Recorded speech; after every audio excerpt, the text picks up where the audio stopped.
Acá estamos con los pescapoco, el amigo Jardán. Vamos arriba. Recién llegamos, vamos a hacer una pasadita. Ha vuelto la aurora a florecer. Entrenamiento de equipos nuevos. Duerme rubio el Está la sol represa. sobre el trigal y brota la miel de un canto tibio por el pico abierto de un zorzal.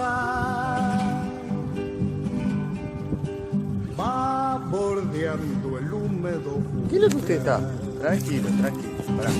Ay, o a los ranchitos el tapé que me lleva el pan amargo que conseguiré con el fruto gris de mi espinel.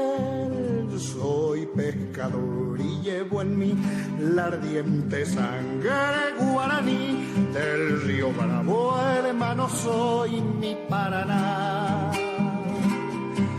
Y sobre sus aguas mi canoa alentaba cielo, río, monte y soledad.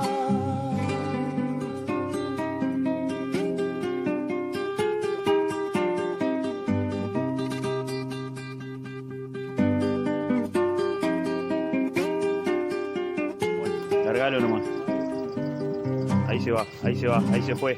Muchas gracias, bichito. Doradito 10 kilos. Arriba 10 kilos.